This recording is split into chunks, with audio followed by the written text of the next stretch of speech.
China has urged the United States to immediately cease its blockade, sanctions, and all forms of coercion against Cuba, intensifying diplomatic pressure amid a mounting geopolitical crisis in the Western Hemisphere. Beijing's foreign ministry spokesman, Mao Ning, reiterated China's opposition to unilateral U.S. measures at a press briefing, saying the actions undermine regional peace and stability and infringe on Cuban sovereignty. China firmly supports Cuba in safeguarding its national security, Mao said, urging Washington to halt coercive tactics and work toward constructive engagement. The diplomatic warning comes after U.S. President Donald Trump pledged to cut off all oil shipments and financial support flowing to Cuba, following the U.S. capture of Venezuelan leader Nicolás Maduro, a key ally of Havana.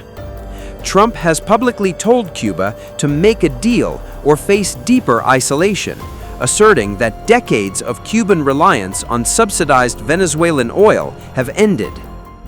China firmly supports Cuba's national sovereignty and security, opposing external interference. We once again urge the U.S. to immediately stop the blockade and sanctions against Cuba and any form of coercion, and to contribute more to regional peace and stability. Havana, already struggling with economic shortages and blackouts, condemned Washington's stance as aggressive and destabilizing. Cuban officials point to a long history of U.S. embargo and sanctions that, they say, have inflicted profound hardship on ordinary citizens. China's intervention underscores rising global tensions over U.S. actions in Latin America and signals Beijing's growing willingness to challenge Washington's influence in the region. A decades-old standoff in the Caribbean is suddenly exploding back to life. After Venezuela, Washington is now turning its full pressure on Cuba, cutting off oil and cash lifelines that have kept the island afloat for years. But Havana is not backing down. Cuba has roared back at President Trump, rejecting what it calls intimidation and warning that it will resist at all costs if conflict is imposed from abroad. Cuban leaders say they will not bend, will not surrender, and will defend their sovereignty against any attempt to force a showdown. With tempers rising and lines hardening, a frozen Cold War rivalry is once again teetering on the edge of confrontation. In the latest escalation, U.S. President Donald Trump issued a stark warning to Cuba. He said Havana would receive no oil and no financial support unless it reached a deal with Washington, and soon. The message was unmistakable: comply or face deeper isolation. For Cuba, a country long dependent on external energy supplies, the threat struck at the heart of its economic survival. Cuba's foreign minister, Bruno Rodriguez Perea, pushed back forcefully. He said Cuba has never received payment for security services and does not engage in what he called mercenaryism or coercion. Perea accused the United States of acting like a criminal hegemon, imposing pressure, blackmail, and force on sovereign nations. President Miguel Díaz-Canel also doubled down on that defiance. He said Cuba has been under U.S. aggression for 66 years and remains standing. Calling the country free, independent, and sovereign, Díaz-Canel vowed that Cuba was ready to defend itself to the last drop of blood. No one, he said, dictates Cuba's path. The exchange revives a long and bitter history between Washington and Havana, one shaped by embargoes, sanctions, and ideological rivalry. But this moment carries new urgency. With energy shortages, regional instability, and rising global tensions, even words can carry weight. And once again, the Caribbean finds itself at the center of another geopolitical standoff. In the latest escalation of tensions in the Western Hemisphere, U.S. President Donald Trump has issued a stark warning to Cuba, saying Havana will no longer receive oil or financial support unless it strikes a deal with the United States before it's too late. On social media platform Truth Social, President Trump declared that there will be zero oil or money going to Cuba, a direct reference to Havana's decades-long reliance on support from Venezuela. Trump wrote that Cuba lived for many years on large amounts of oil and money from Venezuela, and that in return it provided what he described as security services for Caracas. He added that this arrangement has now ended and urged Cuban authorities to reach an agreement with the United States before it is too late.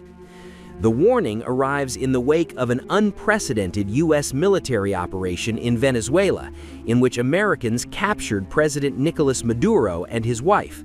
That operation has reshaped regional dynamics and significantly squeezed Cuba's economic lifeline.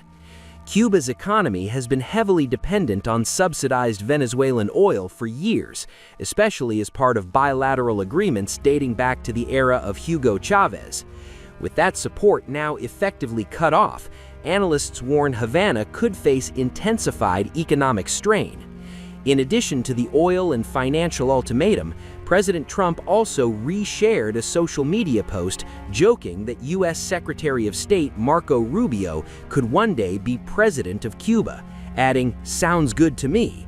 While that comment is widely seen as rhetorical posturing rather than official policy, it underscores growing U.S. pressure on the island. Cuban officials have condemned U.S. statements, denouncing them as interference and a threat to their sovereignty. Havana's leadership portrays the situation as part of a broader campaign aimed at destabilizing the Cuban government.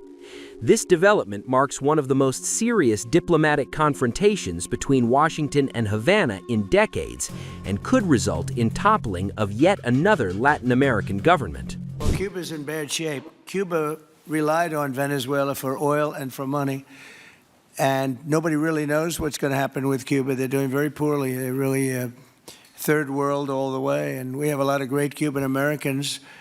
And I would say Marco fits very solidly into that category. And I might ask you to say a few words about, we were discussing it before, Cuba is a very different, they don't have energy, they don't have oil, but they would live off of the oil from Venezuela. And what they do have is very strong people and very powerful people militarily, and they would protect the people running Venezuela, and they would take in a lot of money from Venezuela. Now they don't have that. They won't be taking in any money. So, Marco, what do you think? Well, I mean, the fundamental problem in Cuba is that it's run by incompetent people that don't know what an economy looks like, much less a functioning one. They've made a choice, and that is they would rather have political control over their people than they would to have an economy that functions. And they've gotten away with it for 60-something years because they've had donors, the Soviet Union, and now most recently Venezuela, but that's now gone. So the people in control in Cuba have a choice to make. They can either have a real country with a real economy where their people can prosper, or they can continue with their failing dictatorship that's going to lead to systemic and societal collapse. So it's a very stark and dramatic choice, and it's one we hope to make the right one. We don't have an interest in a destabilized Cuba, but that would be their fault because they refuse to allow the people of Cuba to have either economic or political freedom for that matter. And you have a lot of people in this country that want to go back to Cuba and help Cuba. A lot of people have left, they came in penniless, they didn't have anything, and they become very rich people in our country, and they want to very much go back and help Cuba. So that's something that Cuba has that a lot of other places don't have. Peter?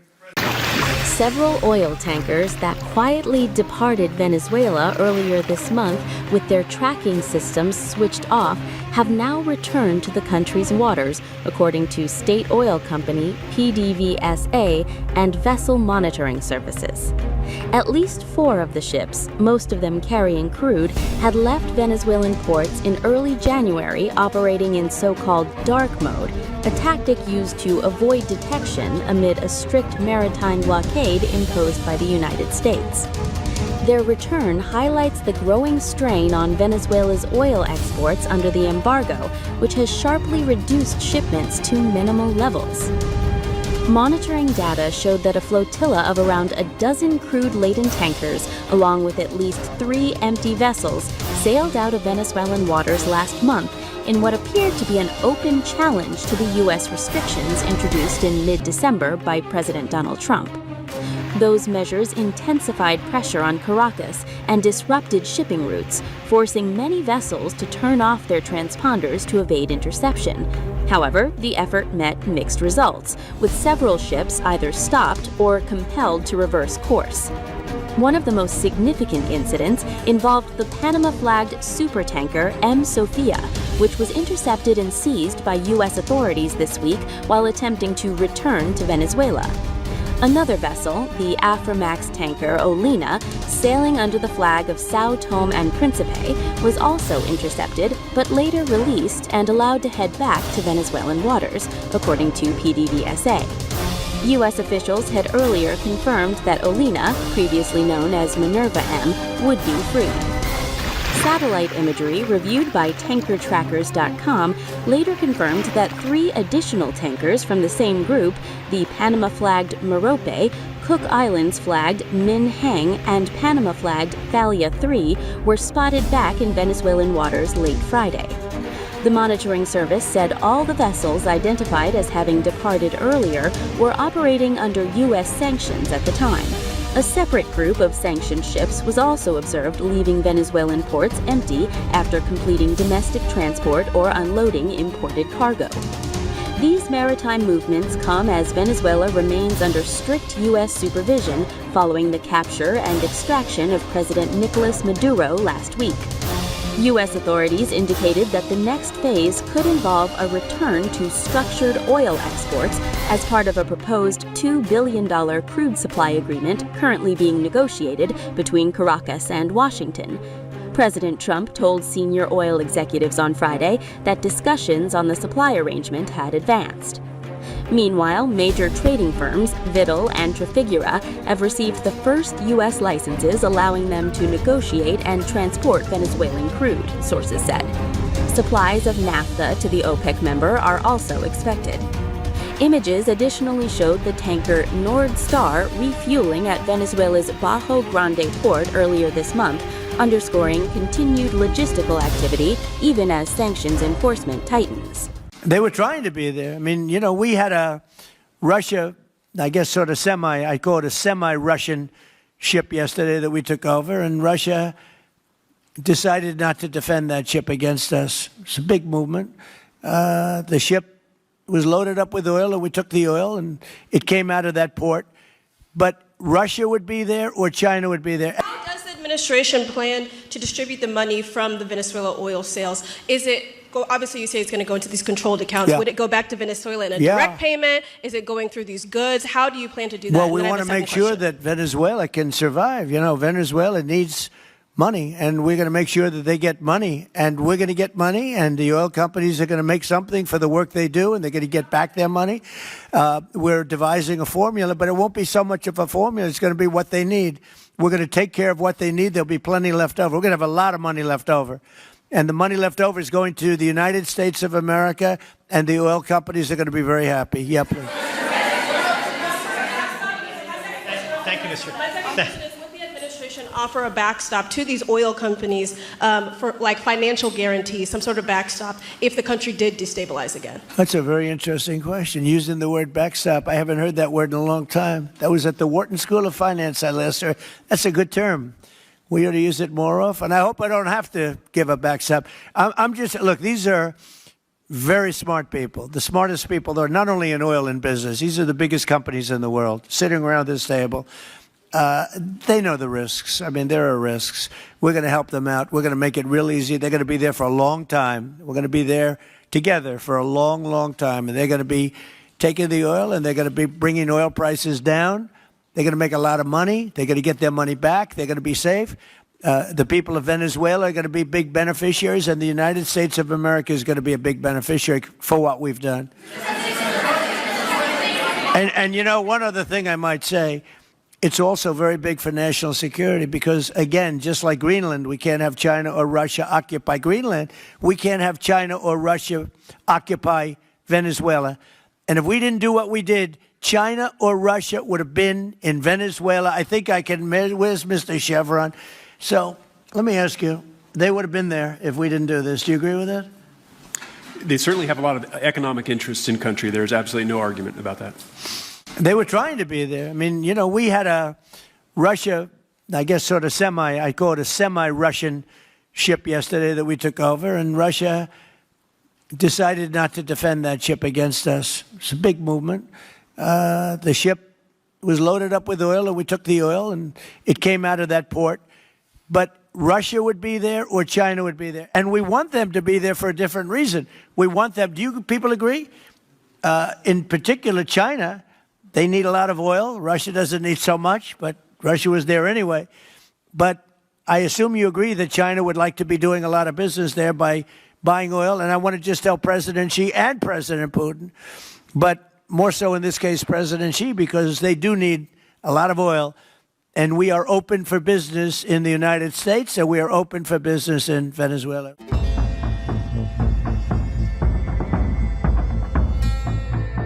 The United States has struck again at sea. Another oil tanker has been seized in the Caribbean, this time the Olina, in a bold pre-dawn operation that underscores Washington's tightening grip on Venezuela's oil lifeline. According to U.S. officials cited by Reuters, the tanker was intercepted near Trinidad on Friday by the U.S. Coast Guard and Joint Task Force Southern Spear after sailing under a false flag. The vessel had been masquerading as registered in Timor-Leste, a move U.S. authorities say was designed to evade detection. Marines and sailors launched from the USS Gerald R. Ford, surrounding and boarding the tanker without incident. U.S. Southern Command declared the message unmistakable: there is no safe haven for criminals. Maritime risk analysts say the Olina's tracking system had gone dark more than 50 days ago inside Venezuelan waters, classic behavior of what Washington calls the ghost fleet. The tanker reportedly left Venezuela last week fully loaded with oil, part of a flotilla that departed shortly after the dramatic capture of Venezuelan President Nicolás Maduro. The Olina was not new to U.S. radar. It previously sailed under the name Minerva M, a vessel sanctioned by the U.S. Treasury last year for transporting Venezuelan oil in defiance of sanctions. This seizure marks America's fifth tanker interception as the Trump administration enforces a maritime blockade aimed at strangling the regime's energy revenues. U.S. officials say the goal is pressure, not war, using control of oil, money, and shipping lanes as leverage. The move comes just hours after Washington released Russian crew members from another seized tanker, signaling that this is not a random campaign, but a calculated one. Vice President J.D. Vance summed it up bluntly: control the oil, control the regime. President Trump now says Venezuela has agreed to ship tens of millions of barrels of oil to the U.S. and cooperate on rebuilding its energy sector, conditions that led him to halt plans for further military action. At sea, the message is clear: America is enforcing the rules, tanker by tanker.